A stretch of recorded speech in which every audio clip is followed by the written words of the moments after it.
Good morning all of you. सार्थक पहल बदलाव हमसे है मैं पुनः एक बार आप लोगों का स्वागत है। हम पढ़ रहे थे भारतीय संविधान, इंडियन कॉन्स्टिट्यूशन। क्या होता है संविधान? संविधान नियमों और कानूनों का संग्रह है जिसके अनुसार किसी देश का शासन संचालित किया जाता है। संविधान जिस देश में लागू होता है उसकी उस राज्य की एक विशेषता होती है विधि का शासन। विधि का शासन मतलब जो सुप्रीम व्यक्ति है, जो सर्वोच्च पद पर आसीन है, वो भी अपनी मनमर्जी से कुछ नहीं कर सकता। वो कैसे करेगा? जो विधि में जो कानून बनाकर पहले से निर्धारित किया हुआ है, तो वो संवैधानिक राज्यों की विशेषता है। ऐसा क्वेश्चन बन जाए तो हमें लिखना पड़ेगा क्या है? विधि का शासन। विधि का शासन संविधान के माध्यम से सीमित शासन। संविधान के माध्यम से सीमित शासन का मतलब है इसका ज्यादा हम मतलब लोगों के जीवन में इंटरफेरेंस नहीं करेंगे। नहीं जी, ये नहीं है। हाँ सर, उसमें जितना वो दिया बस उससे कोई फॉलो नहीं। लिमिटेशन दी हुई है ना? यदि हमने किसी को मजदूर भी रखा है तो जो है 8 घंटे, तो 8 घंटे के लिए वो हमारा मजदूर है। उसके बाद में क्या कर रहा है हमें उसको है? तो सरकार की शक्तियां कैसी है? सीमित है, असीमित नहीं। बात समझ में? असीमित नहीं है शक्तियां, सीमित है किसी की। शक्तियों का स्पष्ट विभाजन है। केंद्र सरकार की कौन सी होगी, राज्य सरकार की कौन सी होगी, ये शक्तियों का स्पष्ट विभाजन है उसमें। ये संविधान के माध्यम से ही होता है। और यदि संविधान में शक्तियों का विभाजन नहीं होता तो फिर टकराव होता केंद्र और राज्यों के बीच में। लेकिन अब चूंकि संविधान में स्पष्ट कर दिया है कि शिक्षा जो है इसके ऊपर केंद्र सरकार भी कानून बनाएगा, राज्य सरकार भी कानून बनाएगा, और यदि विवाद होता है तो केंद्र सरकार को प्राथमिकता दी जाएगी। स्पष्ट है एकदम। अब यदि कोई राज्य सरकार का विषय है, राज्य सूची का विषय है, तो केंद्र सरकार उसमें हस्तक्षेप नहीं कर सकती, राज्य ही अपना निर्धारण करेगा। मूल कर्तव्य और अधिकार सुनिश्चित संविधान में। मूल कर्तव्य और अधिकार सुनिश्चित। जो फंडामेंटल राइट्स हैं वो हमें सरकार से कुछ अधिकार देते हैं, हमारे विकास के लिए कुछ मूलभूत आवश्यकताओं को पूरा करने के लिए कुछ अधिकार मिलते हैं। तो हमारे दायित्व भी निर्धारित है उसमें कि हम क्या कर सकते हैं, क्या नहीं कर सकते। दायित्व भी है, मॉरल ड्यूटीज भी है। अब हम पढ़ रहे हैं संविधान के स्रोत कि भारतीय संविधान का जो निर्माण हुआ है वो एक संविधान निर्मात्री सभा के द्वारा हुआ है, संविधान सभा के द्वारा हुआ है। कितना समय लगा? 2 वर्ष 11 माह 18 दिन। कितना रुपया खर्च हुआ? लगभग 64 लाख रुपए। 64 लाख रुपए इसे बनाने में खर्च हुआ है।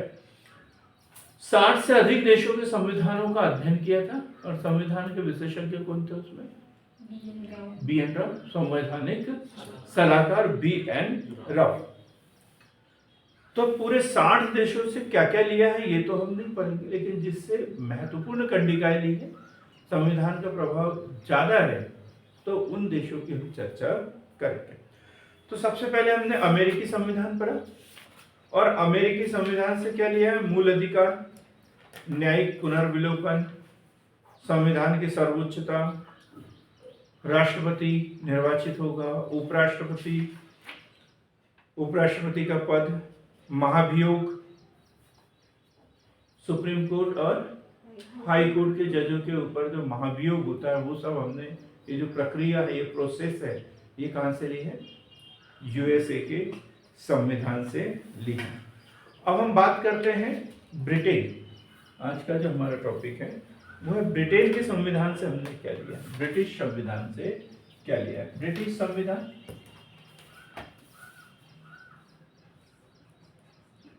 बहुत अधिक प्रभाव, भारत शासन अधिनियम 1935 कहां से लिया है? ब्रिटिश संसद का है। और सबसे अधिक प्रभाव संविधान पे काय का है? भारत शासन अधिनियम 1935। तो सबसे ज्यादा प्रभाव ब्रिटेन का ही है क्योंकि मूल संविधान ही वहीं से लिया है। तो इसमें देखें तो संसदीय शासन प्रणाली, संसदीय शासन प्रणाली। संसदीय शासन प्रणाली हमने ब्रिटेन से लिया हुआ है। संसद के 2 सदन होते हैं, एक लोकसभा और एक राज्यसभा।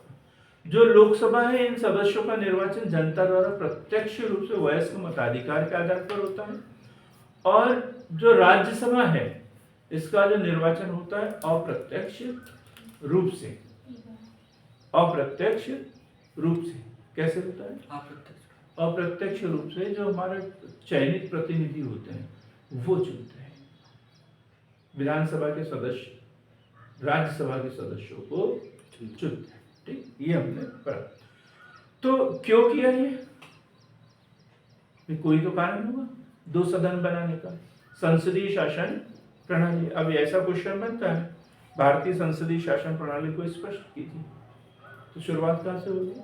भारतीय संविधान की मुख्य विशेषता है संसदीय शासन प्रणाली, जो ब्रिटेन के संविधान से लिया गया है। इसके तहत संसद के 2 सदन होते हैं, लोकसभा और राज्यसभा। लोकसभा जनता द्वारा वयस्क मताधिकार के आधार पर प्रत्यक्ष रूप से इसके सदस्य चुने जाते हैं, और राज्यसभा अप्रत्यक्ष रूप से राज्यों के प्रतिनिधित्व के आधार पर चुने जाते हैं। जैसे हमारे यहाँ राज्यसभा में कितने सदस्यों का प्रतिनिधित्व है?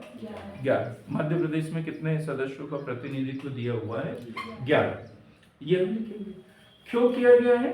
ताकि शक्ति संतुलन बनाया जा सके। नहीं तो ऐसा तो नहीं कि सरकार किसकी होती है? बहुमत की। बहुमत की सरकार होती है, तो जो बहुमत वाले जो लोग हैं वो कुछ भी कानून बनवा ले। तो फिर कुछ महत्वपूर्ण संशोधन करना है तो फिर राज्यों की स्वीकृति उसमें होना आवश्यक है। तो राज्यसभा भी उसे पारित करती है। राज्यसभा पारित करती है। संविधान संशोधन करना हो तो फिर दोनों सदनों को पृथक पृथक पारित करना होता है। दोनों सदनों को पृथक पृथक पारित करना होता है। तो ये कि जो रूलिंग पार्टी है, बहुमत वाली जो पार्टी है, ये कोई संविधानों को बड़ा परिवर्तन न करे। इसके लिए संसद के 2 सदन रखे हुए, लोकसभा और राज्यसभा। संसदीय शासन प्रणाली क्लियर हो गया है? संसदीय शासन प्रणाली। उसके बाद है संसदीय विशेषाधिकार। संसदीय विशेषाधिकार। संसद के जो सदस्य होते हैं इनके कुछ विशेषाधिकार होते हैं, व्यक्तिगत और सामूहिक। व्यक्तिगत और सामूहिक विशेषाधिकार हम उसको डिटेल में पढ़ेंगे कि इनको गिरफ्तार नहीं कर सकते, गिरफ्तारी से छूट, ये वो सब कुछ है। ये संसदीय विशेषाधिकार। विधि का शासन। विधि का शासन, ये क्वेश्चन बड़ा कंफ्यूज करता है। ये होता है विधि द्वारा स्थापित प्रक्रिया। विधि द्वारा स्थापित प्रक्रिया। विधि द्वारा स्थापित प्रक्रिया। और एक है विधि का शासन। तो विधि का जो शासन है ये ब्रिटेन से लिया हुआ है, और विधि द्वारा स्थापित प्रक्रिया ये जापान कहां से लिया है? जापान के संविधान से लिया गया। ये क्वेश्चन बहुत बार एग्जाम में बनते हैं। तो क्या विधि का शासन मतलब सरकार को जो भी करना है पहले कानून बनाएगी फिर करेगी। विधि द्वारा स्थापित प्रक्रिया, मान के चलो कि कहीं डैम बन रहा है। क्या बन रहा है? डैम। उसको हजारों हेक्टेयर जमीन की जरूरत पड़ रही है, तो सरकार ने एक प्रस्ताव पारित कर लिया संसद में, विधि के शासन के तहत यहाँ पर डैम बनाने की स्वीकृति दी जाती है। लेकिन वहां जो किसान है, क्या उनको बोलेंगे अब तो प्रस्ताव पारित हो गया, अब तुम जाओ यहाँ से? नहीं, उनको भूमि को अधिग्रहण करना है। माना कि सरकार की भूमि है, लेकिन किसानों को जो पट्टा दिया हुआ है उसे हम जब चाहे तब उसे ले नहीं सकते। तो वो विधि द्वारा स्थापित प्रक्रिया के द्वारा ही उसे हटाएंगे, है ना। उसके लिए फिर उनको भूमि अधिग्रहण बिल, मुआवजा, ये वो कोई प्रक्रिया बनाना पड़ेगा, कोई नियम बनाना पड़ेगा, कोई कानून बनाना पड़ेगा, मुआवजा देना पड़ेगा, तो ही हम उससे ले सकते हैं।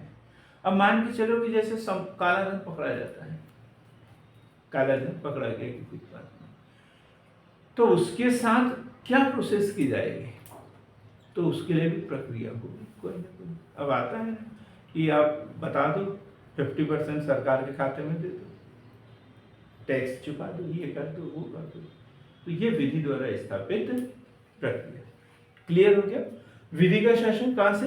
ब्रिटेन से। और विधि द्वारा स्थापित प्रक्रिया जापान के संविधान से लिया गया है।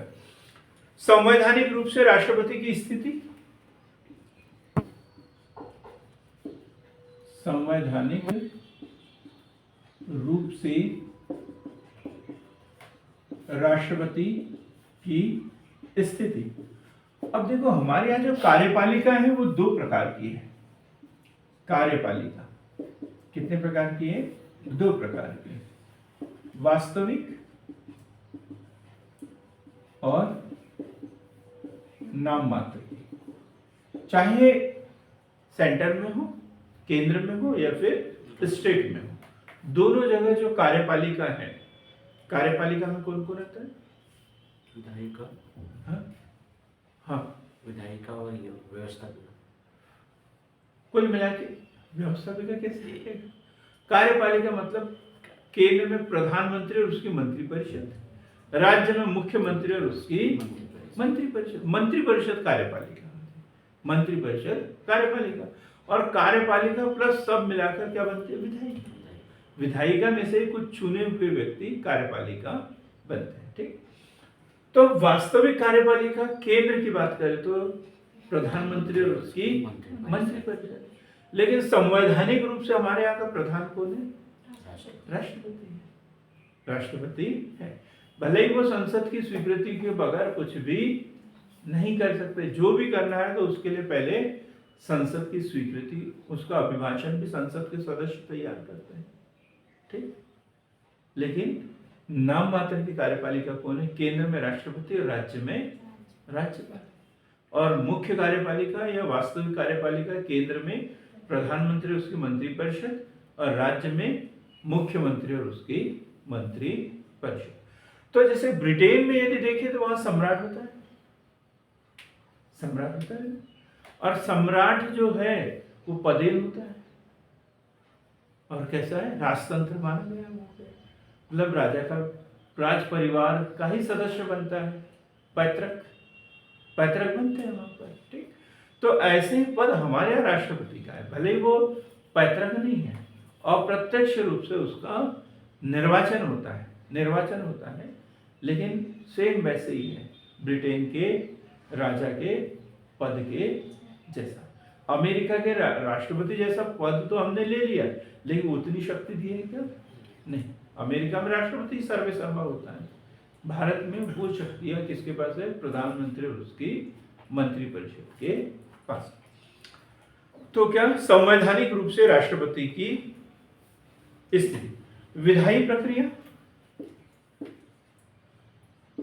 विधायी प्रक्रिया ये क्या होता है? विधायी प्रक्रिया बताओ अर्जुन जी, विधायी प्रक्रिया क्या होती है?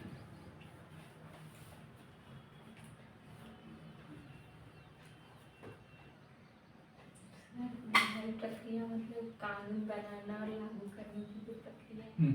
हाँ बिल्कुल सही बोला, कानून बनाने की प्रक्रिया। कानून बनाने की प्रक्रिया ये हमने ब्रिटेन से ली। क्या है? अमेरिका में 50 राज्य और प्रत्येक राज्य का अपना अपना संविधान है, लेकिन हमारे यहाँ क्या है? केंद्र। ठीक, ये हम वहां पे जाएंगे। कनाडा की संघात्मक शासन प्रणाली हमने अपनाई है, लेकिन विधायी प्रक्रिया ब्रिटेन के लिए 2 सदन, किसी भी सदन में बिल को रख सकते हैं, वहां पारित करना पड़ेगा, 3 वाचन होंगे, फिर दूसरे सदन में जाएगा, दूसरे सदन में वही प्रक्रिया होगी, और फिर ब्रिटेन में कानून कब बनता है? जब सम्राट के हस्ताक्षर होते हैं। और भारत में सम्राट के रूप में कौन है? राष्ट्रपति। राष्ट्रपति के हस्ताक्षर होते हैं, उसके बाद ही कोई भी विधेयक जो है, बिल जो है, वो कानून बनता है। वही प्रक्रिया भारत में जो ब्रिटेन में है। तो कानून बनाने की प्रक्रिया। एकल नागरिकता, एकल नागरिकता, एकल नागरिकता क्या होता है? एकल नागरिकता, पहले नागरिकता बताते हैं। सिटीजनशिप, सिटीजनशिप मतलब निवासी अलग है, नागरिक अलग है। निवासी अलग है, नागरिक, हम भारत के नागरिक हैं, ठीक है। और कोई व्यक्ति यदि 4 साल का वीजा लेकर भारत में आ जाए तो निवासी तो बन जाएगा, सामान्य निवासी बन जाएगा, लेकिन भारत का नागरिक है क्या वो? नहीं। विदेशी राजदूत जो भारत में नियुक्त हुए हैं वो भारत के सामान्य निवासी कहलाते हैं, लेकिन वो नागरिक है क्या? नहीं। तो नागरिकता हमें हम पढ़ेंगे, पार्ट ए में पढ़ते हैं अपन, नागरिकता से संबंधित क्या प्रावधान है, कैसे ली जा सकती है, कैसे छीनी जा सकती है। अब जैसे ब्रिटेन की बात करें, ब्रिटेन का उदाहरण ठीक नहीं रहेगा, हम यूएसए की बात कर लेते हैं।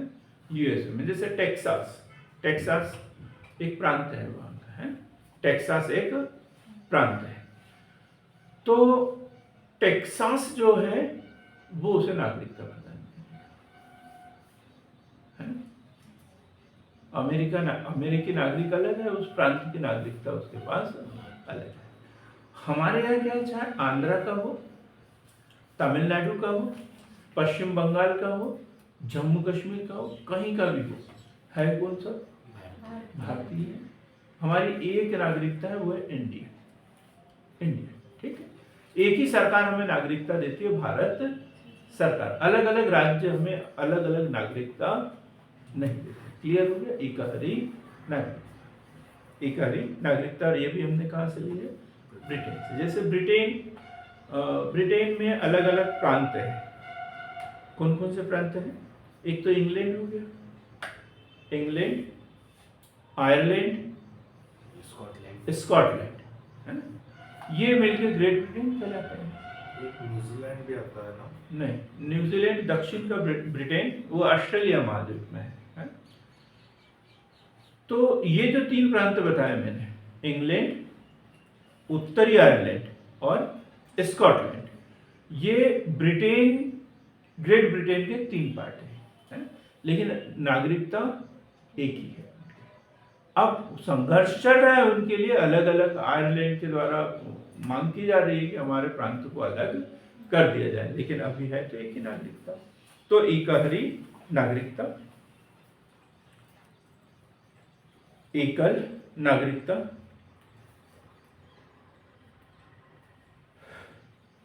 संसदीय व्यवस्था हो गया, द्विसत्तात्मक व्यवस्था हो गया, सीएजी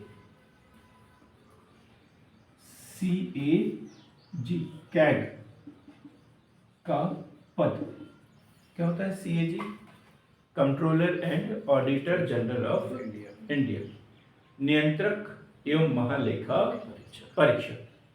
नहीं चिपका है यहाँ पे, मिल भी नहीं रहा होगा सर। वो ये सरिता में मोर योगेश भैया ने निकाल फट गया था, बोले तो निकाल दिया था बोले। तो फिर क्या किया? खराब हो गया बोले तो नया बना के लाएंगे बोले। कब लाएंगे? पास होने के बाद छोड़, मतलब गिफ्ट देके जाएंगे। सीएजी का पद आर्टिकल 148 148 बहुत क्वेश्चन आते हैं इसमें से, है? हर साल क्वेश्चन आ रहा है इसमें। इसके कार्य, पद मुक्ति, नियुक्ति सब हम पढ़ेंगे, लेकिन सीएजी का पद भी हमने कहाँ से लिया है? ब्रिटेन से। सरकारी संपत्ति का संरक्षक इसे कहा जाता है, सरकार की संपत्ति का संरक्षक। सीएजी का पद हमने ब्रिटेन से लिया है। चुनाव में सर्वाधिक मत के आधार पर जीत की प्रक्रिया, बहुमत वाली प्रक्रिया, बहुमत की प्रक्रिया, बहुमत की जो प्रक्रिया है ये हमने कहां से लिया है? ब्रिटेन के समय। सर्वाधिक मत प्राप्त करना चाहिए, भले ही वो आनुपातिक रूप से बहुमत हो या न हो। कहीं पर 100 वोटर है, कितने वोटर है? 100 वोटर है, 7 प्रत्याशी हैं, 7 प्रत्याशी हैं। तो बहुमत में तो ये होना चाहिए 51 होना चाहिए ना, लेकिन नहीं, फर्स्ट पास्ट दी पोस्ट सिस्टम, फर्स्ट पास्ट दी पोस्ट सिस्टम। किसी को 20 मिले, किसी को 19, 18, 17 ऐसे मिले रहेंगे, तो इसमें जीतेगा कोई 20 वाला, ये बहुमत माना जाए। ये होता है ना, 20 वाला जीत जाता है हमारे यहाँ पे 37% है ना। ऐसे वोट मिलते हैं हमारे यहाँ, टोटल वोट 36%, 37%, 38% ऐसे वोट मिलते हैं, और वो फिर 5 वर्षों तक देश के ऊपर शासन करते हैं। कई बार ये विवादित स्थिति बनती है, क्वेश्चन बनता है इसमें, ये क्या सिस्टम है क्या? तो ये है बहुमत की प्रक्रिया। जो भी बहुमत में होगा, जिसके पास ज्यादा प्रत्याशी होंगे वो विजेता हो जाएगा। ठीक। मंत्रिमंडल प्रणाली, मंत्रिमंडल प्रणाली क्या होता है? मंत्रिमंडल प्रणाली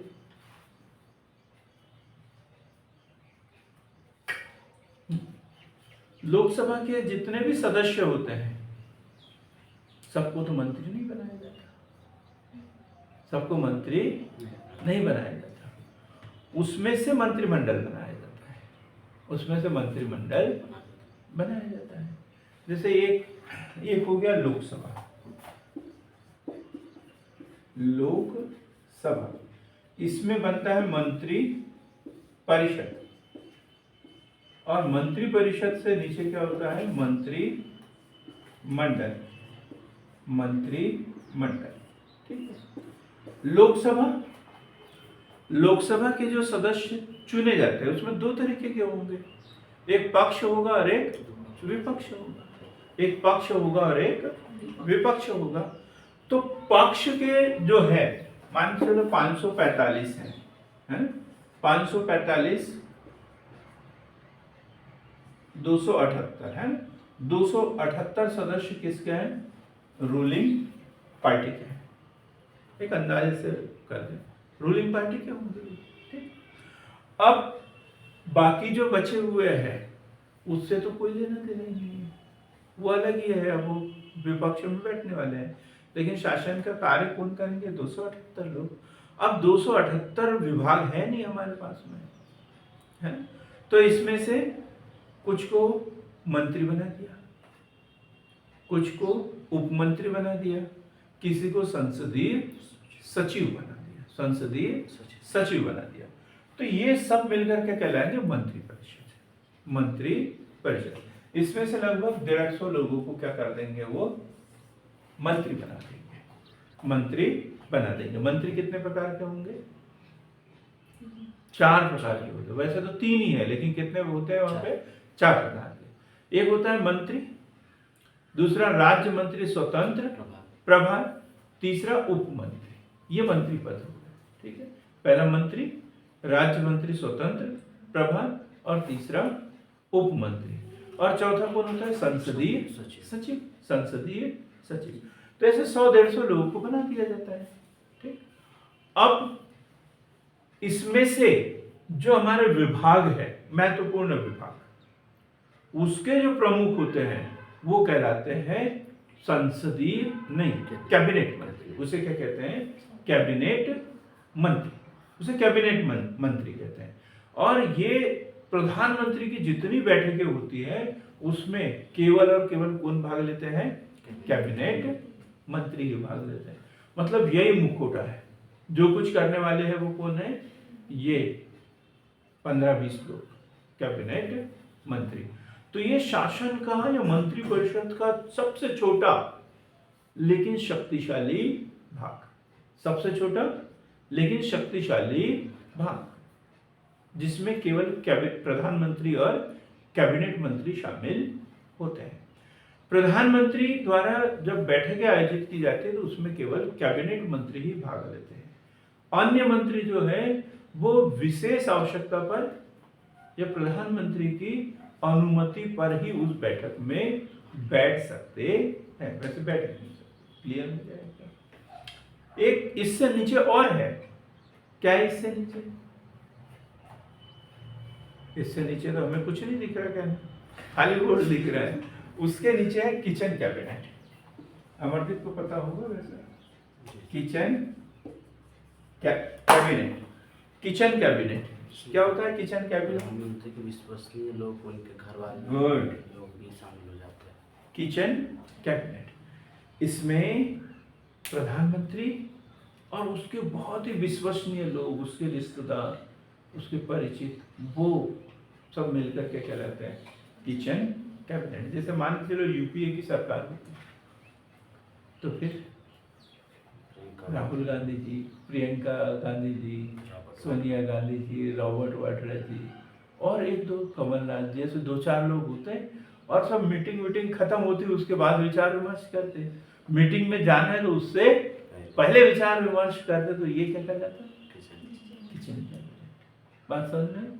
किचन कैबिनेट की। तो ये जो पूरी प्रक्रिया ली है, ये हमने कहाँ से ली है? ब्रिटेन के संविधान से ली है। क्लियर हो गया? ब्रिटेन के संविधान से हमने क्या क्या लिया है। अब हम बात करते हैं आयरलैंड के संविधान से।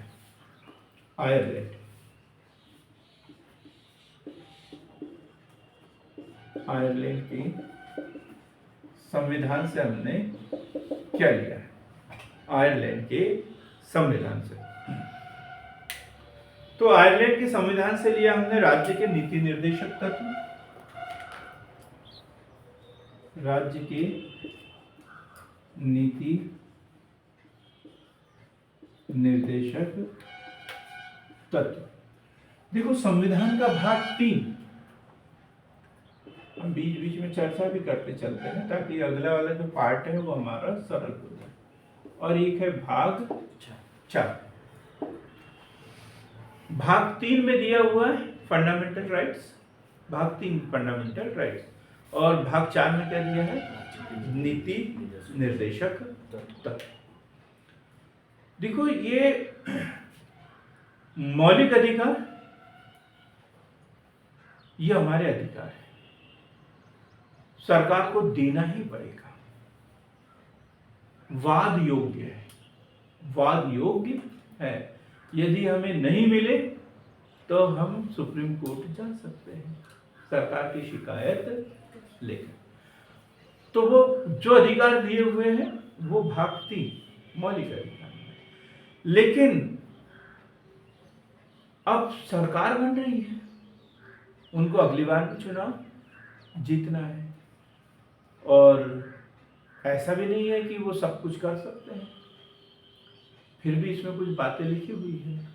तो सरकार से ये आशा की जाती है कि आज नहीं, गारंटी नहीं है तो कम से कम सरकारें देने की कोशिश तो करें, है ना। जैसे रोजगार देने के बाद, समान कार्य के लिए समान वेतन देने की बात, जो बच्चों के लिए शिक्षा की बात, जो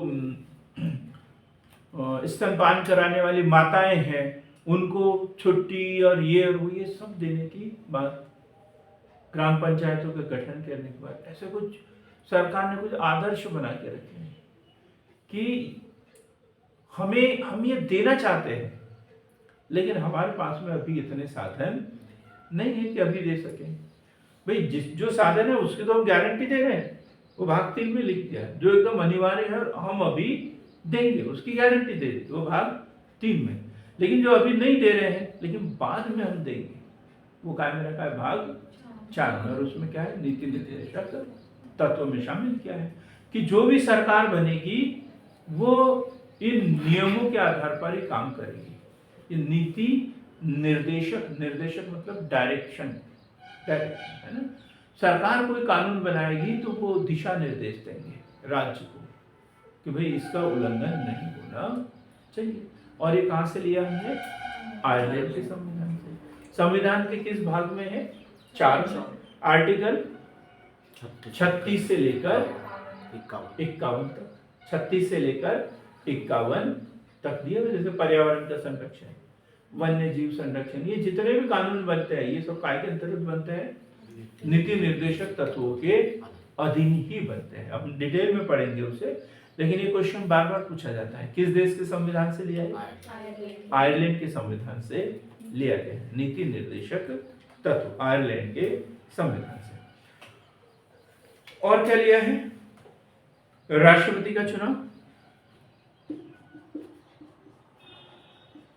राष्ट्रपति के चुनाव की प्रक्रिया, ये कहां से लिया है? आयरलैंड के। पद कहां से लिया हमने? राष्ट्र अमेरिका। अमेरिका से। लेकिन चुनाव, उसको चुनने की प्रक्रिया आयरलैंड। आयरलैंड से। और वो नाम मात्र की कार्यपालिका होगी ये ब्रिटेन से। ये कहां से लिया है? ब्रिटेन से। अब हम देखेंगे एक राष्ट्रपति जो है राज्यसभा में 12 सदस्यों को मनोनीत करता है। 12 सदस्यों को मनोनीत करता है। राज्यसभा के सदस्यों की संख्या कितनी है? 250। कितनी है? 250। इसमें से लोक, कला, साहित्य, समाज सेवा और अब खेल, इससे जुड़े हुए कितने लोगों को? 12 लोगों को राष्ट्रपति महोदय जी मनोनीत करते हैं। और 238 का क्या होता है? चुनाव होता है। अप्रत्यक्ष रूप से निर्वाचन होता है। कौन करते हैं? राज्य की विधानसभा। 238 का चुनाव करते हैं। लेकिन अभी क्या है वर्तमान में? जम्मू कश्मीर का विवाद, पीओके, पाक अधिकृत कश्मीर, उसमें जो है 5 सीटें हमारी वहां विवादित है। तो इसलिए अभी टोटल लोग राज्यसभा के कितने सदस्यों के लिए? 245। कितने? 245। और इसमें से 12 सदस्य राष्ट्रपति द्वारा मनोनीत। तो अभी अप्रत्यक्ष रूप से निर्वाचन कितने के लिए होगा? 233। 23 कौन बोल रहा है? अच्छा, हाँ, मुझे 23 सुना ही आ रहा था, मुझे लगा कि गलती तो नहीं। 238 के लिए होना था, लेकिन कितने के लिए होता है? 233 के लिए ही होता है। तो ये जो 12 सदस्य हैं, इसका निर्वाचन, इसका जो मनोनयन होता है राष्ट्रपति महोदय के द्वारा लोक, कला, साहित्य, समाज सेवा, खेल आदि विशेष गतिविधि से के जो विशेषज्ञ लोग होते हैं उनका चुनाव किया जाता है। ये प्रक्रिया कहाँ से ली हमने? आयरलैंड के संविधान से ली गई है। किस किस क्षेत्र के होते हैं? कला, विज्ञान, समाज सेवा और साहित्य के क्षेत्र से। कला, विज्ञान, समाज सेवा और साहित्य के क्षेत्र से।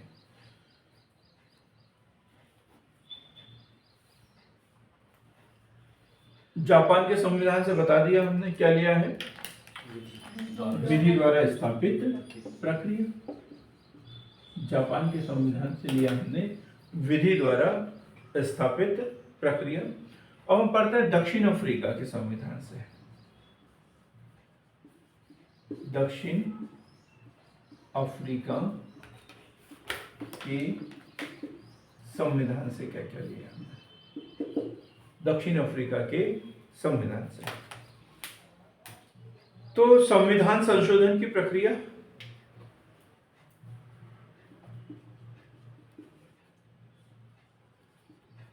संविधान संशोधन की प्रक्रिया, एक बड़ा क्वेश्चन आता है।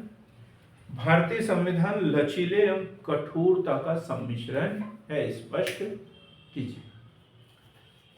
तो लचीला और कठोर, लचीला किसे कहते हैं? आसानी से परिवर्तन किया जाए। जो सरकार है उस अपना काम निकालने के लिए कभी भी परिवर्तन कर सकती है। जैसे ब्रिटेन का संविधान बोल सकते हैं। ऐसे कई देश, अभी तो कुल मिला के कहीं नहीं है, लेकिन बता रहा हूं मैं कि जो राजनीतिक दल है, वो अपने जो सिद्धांत है उनके अनुसार संविधान में यदि आसानी से परिवर्तन करते तो उसे क्या बोलेंगे? लचीला संविधान। और कठोर संविधान मतलब जो कभी बदल ही नहीं सकता। अब समय आगे बढ़ते जा रहा है और हमारा संविधान वही 100, 150, 200, 300, 400 साल पुराना जैसा था वैसा। तो हो सकता है वो अभी लागू ही ना हो, और ऐसे संविधान को हमें पालन करना पड़ेगा। ठीक, तो संविधान न तो एकदम लचीला होना चाहिए और न ही कठोर होना चाहिए। इसलिए हमारे जो संविधान निर्मात्री सभा थी, उन्होंने क्या किया, संविधान को लचीला भी बना दिया और कठोर भी बना दिया। लचीला मतलब कुछ ऐसे प्रावधान जिससे हम आसानी से बदल सकते हैं, जैसे भाग 1 राज्यों में के नाम का परिवर्तन करना हो, राज्यों की सीमा में परिवर्तन करना हो, नए राज्यों का गठन करना हो, तो उसे बोला ठीक है, कोई दिक्कत नहीं है, ये कभी भी कर सकते हैं। ठीक, लेकिन कुछ विशेष प्रावधान, जैसे राष्ट्रपति की शक्तियों में परिवर्तन करना हो, जैसे भारत लोकतंत्रात्मक गणराज्य है, इसको बोले कि नहीं अब हम राजतंत्र बनाना चाहते हैं, तो ऐसा हो सकता है क्या? नहीं, ये नहीं हो सकता। तो ऐसे कुछ प्रावधान ऐसे हैं जिनको बड़ी आसानी से संशोधन कर सकते हैं, और कुछ को कर ही नहीं सकते। अब संविधान में संशोधन कैसे करना है, इसकी प्रक्रिया भी स्पष्ट लिख दी, और वो स्पष्ट प्रावधान किया हुआ है 368 संविधान का आर्टिकल 368। इसमें संविधान संशोधन की प्रक्रिया लिखी हुई है, और प्रक्रिया के लिए भी कितने प्रकार से कर सकते हैं? 3 प्रकार से। साधारण बहुमत, साधारण बहुमत, विशेष बहुमत, विशेष बहुमत, और एक होता है विशेष बहुमत के साथ आधे से अधिक राज्यों की स्वीकृति। आधे से अधिक राज्यों की स्वीकृति, आधे से अधिक राज्यों की स्वीकृति। अब ये साधारण बहुमत से जो आर्टिकल संशोधित हो जाते हैं, ये क्या चीज है? ये लचीला संविधान, लचीला संविधान। तो साधारण बहुमत मतलब जितने भी उपस्थित हैं, वोट देने वाले हैं, उसके आधे से अधिक। जैसे अभी 5 लोग हैं, वोटिंग करवा ली मैंने, वोटिंग करवा ली, 3 लोग जिधर चले गए वो हो गए पारित, तो ये क्या हो गया? साधारण बहुमत। अब विशेष बहुमत में क्या है? उपस्थित लोगों का 2/3, 2/3 उपस्थित, और वोट देने वाले हैं उसका 2/3, और कुल सदस्यों का आधे से अधिक, कुल सदस्यों का आधे से अधिक। भाई जो नहीं आए उसका भी महत्व है, उसमें नहीं आए उनका भी महत्व है, तो ये थोड़ा सा कठिन हो जाता है। उपस्थित सदस्यों का 2/3 और कुल सदस्यों का आधे से अधिक लोगों की सहमति हो, और फिर कोई बिल पारित हो जाए, कोई संविधान में संशोधन किया जाए, तो उसे क्या बोलते हैं? विशेष बहुमत। और फिर विशेष बहुमत के साथ आधे से अधिक राज्यों की स्वीकृति। जैसे जीएसटी बना था ना, जीएसटी लागू हुआ था, तो उसमें आधे से अधिक राज्यों की स्वीकृति होना आवश्यक था। तो इसके लिए क्या किया? विशेष बहुमत के साथ आधे, विशेष बहुमत वही वाला, उपस्थित वोट देने वालों का 2/3, कुल सदस्यों का आधे से अधिक। जब यहाँ पारित हो गया तो फिर कहाँ भेजेंगे उसे? राज्यों के पास में। राज्य फिर अपने अपने विधानसभा के माध्यम से उसकी स्वीकृति प्रदान। ऐसा नहीं कि राज्य का मुख्यमंत्री यस नो बोल देगा, नहीं, वहां पे भी विधानसभा में उसे रखा जाएगा, और विधानसभा में प्रस्ताव पारित होगा, तब जाके उसे मान्य किया जाएगा। क्लियर हो गया एकदम है? और ये पूरी प्रक्रिया हमने कहां से ली है? दक्षिण अफ्रीका के संविधान से। और किस आर्टिकल में लिखा हुआ है? 368। ठीक, दक्षिण अफ्रीका के संविधान से क्या लिया है? संविधान संशोधन की प्रक्रिया। राज्यसभा सदस्यों के निर्वाचन की प्रक्रिया। राज्यसभा सदस्यों की निर्वाचन की प्रक्रिया, ये भी हमने कहां से लिया है? अप्रत्यक्ष रूप से विधानसभा का कोटा उसमें निर्धारित होगा और उसमें से चुने जाएंगे। ये पूरी प्रक्रिया हमने दक्षिण अफ्रीका के संविधान से ली हुई है। अब हम पढ़ते हैं जर्मनी के संविधान से। जर्मनी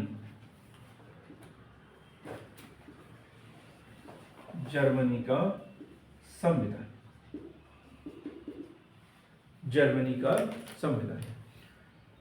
तो क्या दिया है? आपातकालीन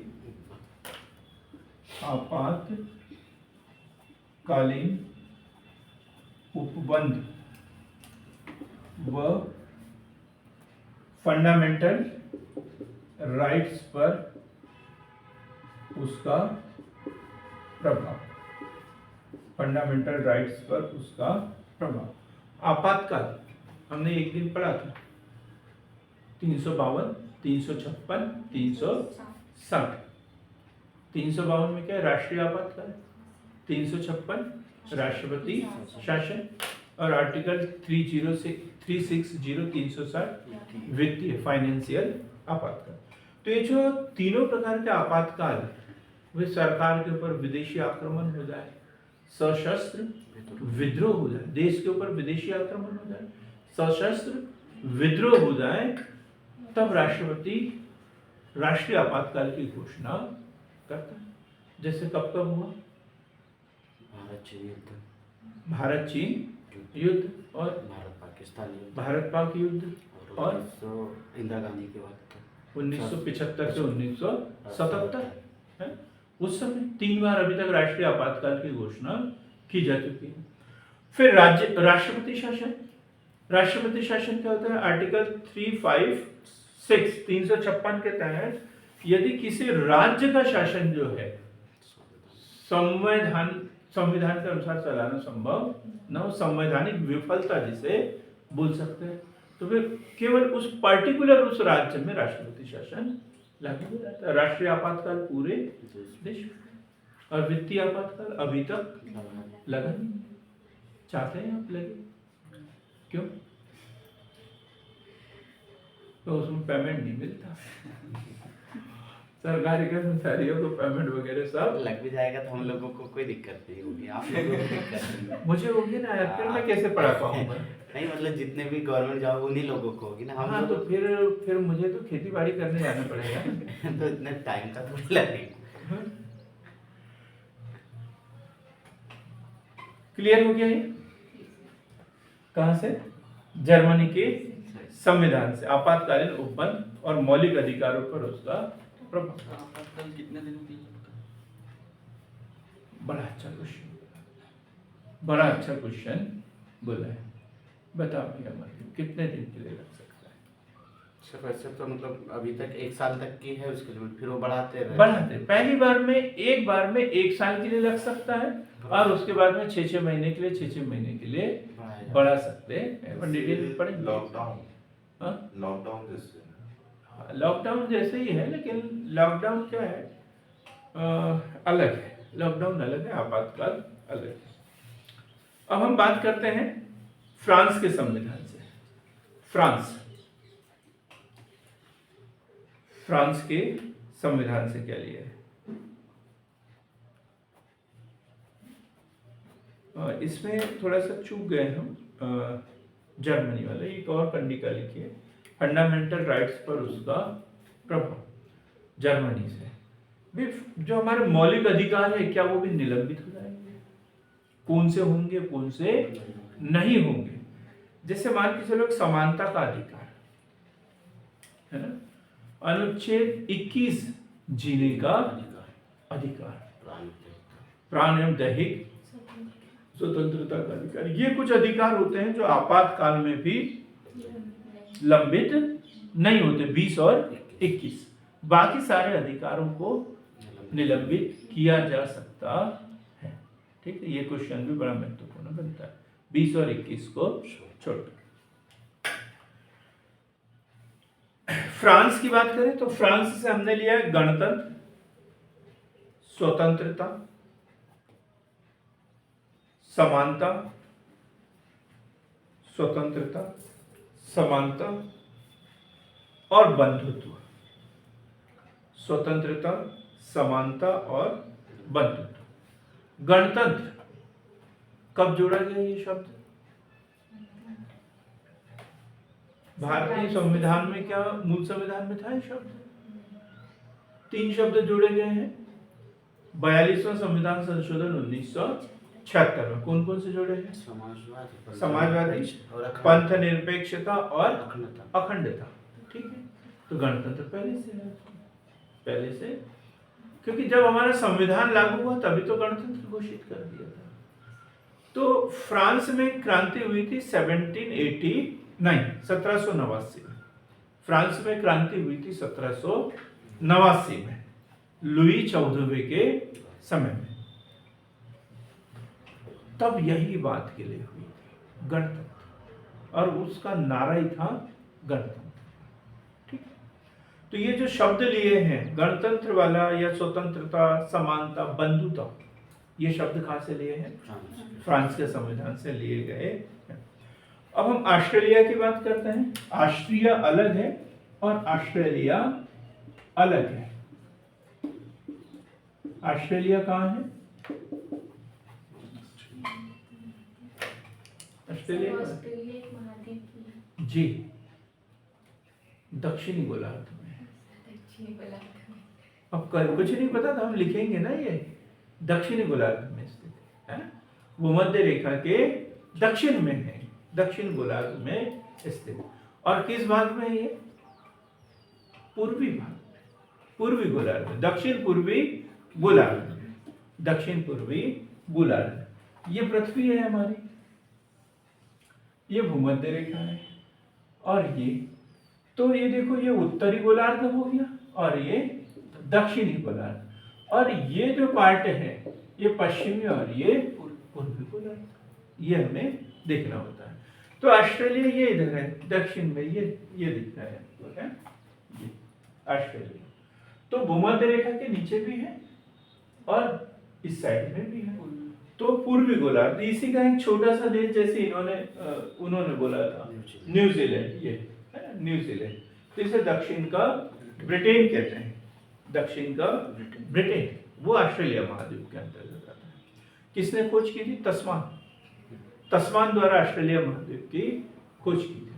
तो देखो कहाँ रहा भारत और कहाँ रहा ऑस्ट्रेलिया, फिर भी हमने वहाँ के संविधान का अध्ययन किया, है ना। कभी भी सोच हमारी दूरदर्शी होना चाहिए, तो किसी से भी हम ज्ञान की बात सीख सकते हैं, ले सकते हैं।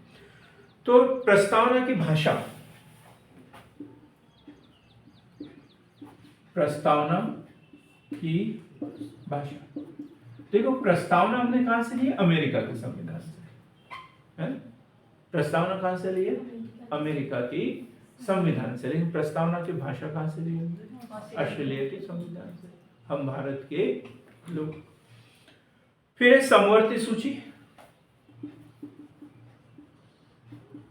समवर्ती सूची, शक्तियों का विभाजन पढ़ा हमने, केंद्र सूची और राज्य सूची में। कुछ विषय ऐसे जो केंद्र और राज्य दोनों के लिए समान महत्व के, तो उनको कहाँ रख दिया? समवर्ती सूची में, समवर्ती सूची। फिर है संयुक्त अधिवेशन, संयुक्त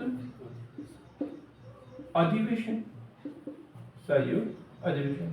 ये जब संविधान में जो मतलब कोई भी विधेयक पारित होता है साधारण बहुमत से, साधारण बहुमत में क्या होता है, चाहे लोकसभा में रख सकते हैं या फिर राज्यसभा में।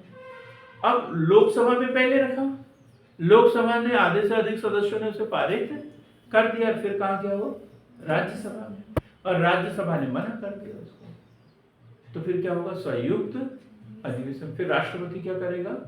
दोनों सदनों के सदस्यों को एक साथ बुलाता है, राज्यसभा और लोकसभा, तो उसे क्या कहते हैं? संयुक्त अधिवेशन। कौन बुलाता है? राष्ट्रपति। यह बड़ा महत्वपूर्ण क्वेश्चन है। क्या पूछेंगे क्वेश्चन?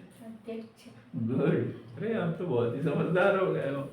क्वेश्चन रहेगा कि संयुक्त अधिवेशन आमंत्रित कौन करता है? राष्ट्रपति महोदय। इसकी अध्यक्षता कौन करते हैं? लोकसभा अध्यक्ष। अध्यक्षता कौन करेंगे? लोकसभा अध्यक्ष। और आर्टिकल कौन सा? 108, आर्टिकल 108, संयुक्त अधिवेशन। कब?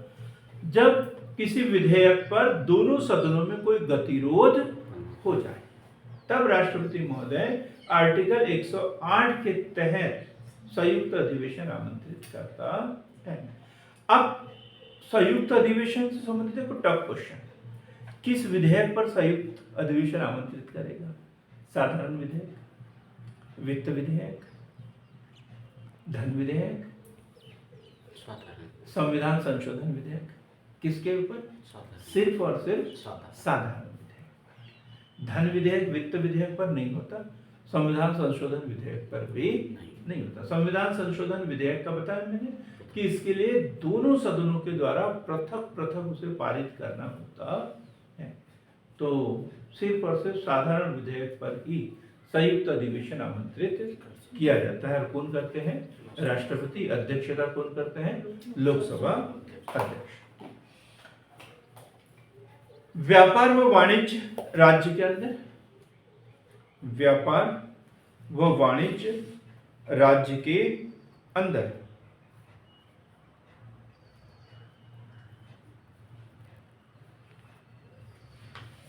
इतना महत्वपूर्ण नहीं है। अब हम पढ़ते हैं एक बड़ा देश कनाडा। इस संविधान से भी महत्वपूर्ण प्रावधान लिए गए हैं कनाडा के संविधान से। तो क्या है इसमें? संघात्मक शासन प्रणाली, संघात्मक शासन प्रणाली, संघात्मक शासन प्रणाली। किस तरीके की संघात्मक शासन प्रणाली ली है?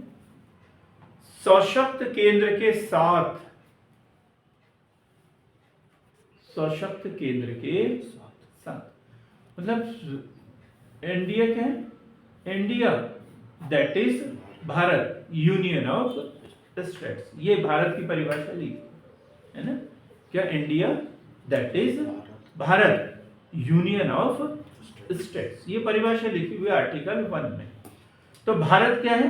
राज्यों का एक संघ है, राज्यों का एक संघ है। लेकिन देखो संघ अब अमेरिका भी है, यूएसएसआर भी है, रूस भी था उस समय, कनाडा भी था। तो कनाडा वाली प्रणाली हमने ली है। कनाडा में क्या है? केंद्र और राज्यों को बराबर शक्तियां दी है, राज्यों को कम शक्तियां दी है, केंद्र को ज्यादा।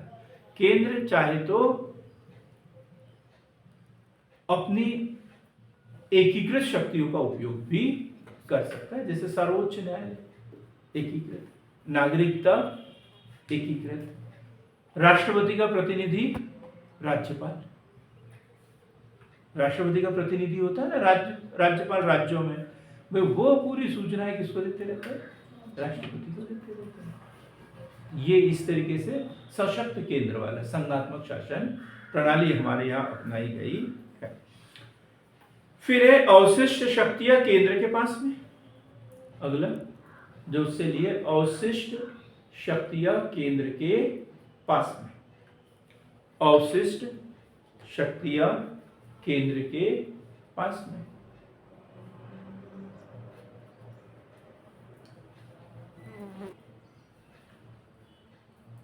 अब क्या है?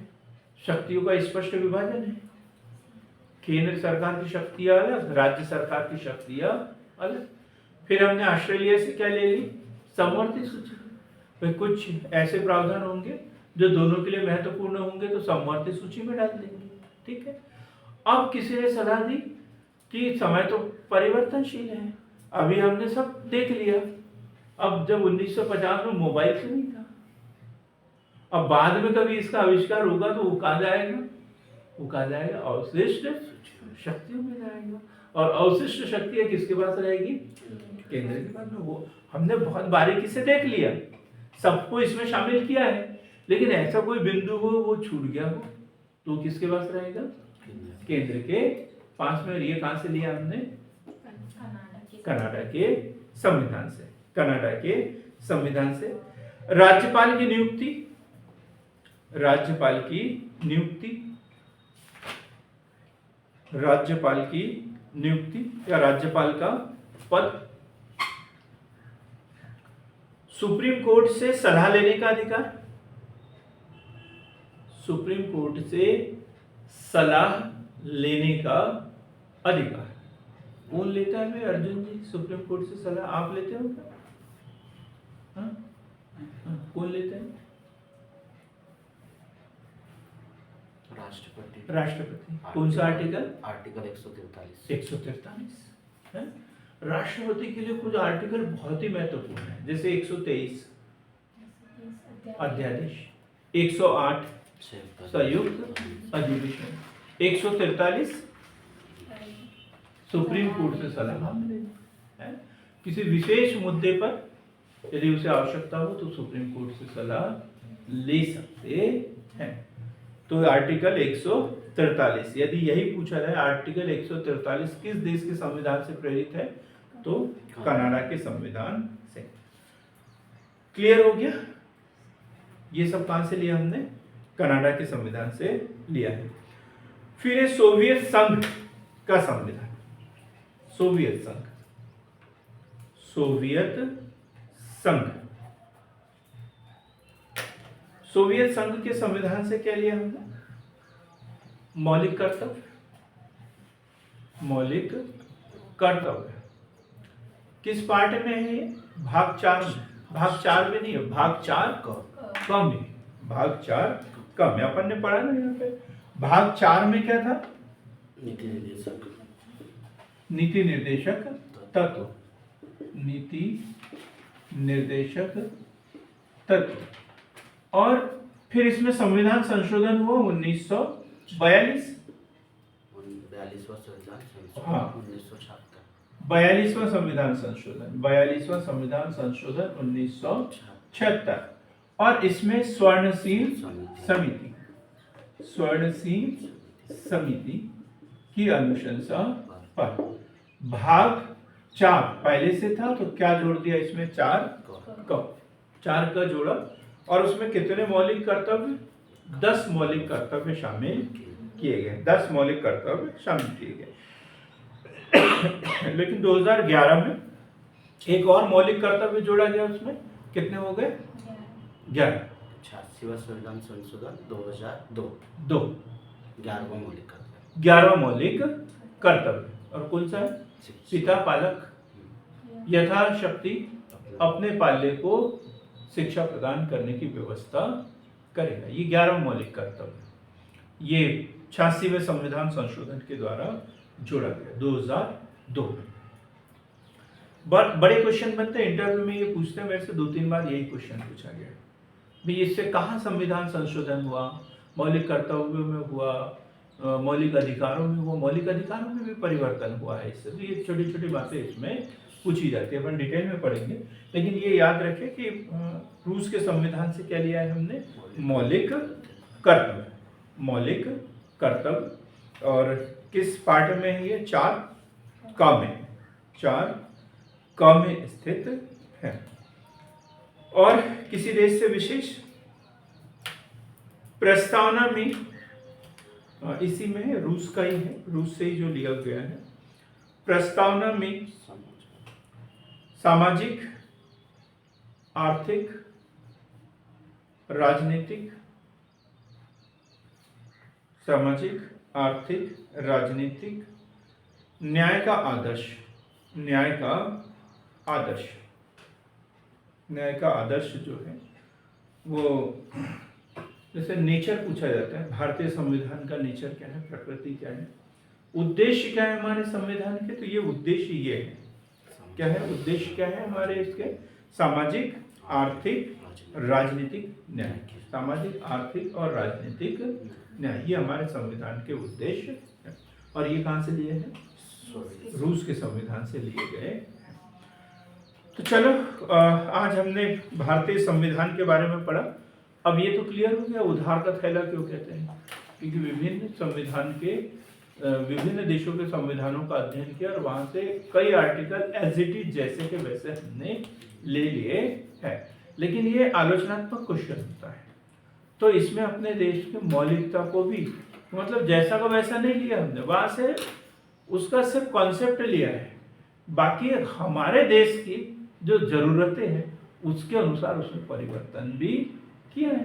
नहीं तो भाई समवर्ती सूची में ही हम ऑस्ट्रेलिया भी क्यों जाते, अमेरिका में क्यों जाते, एक ही देश से काम चल जाता।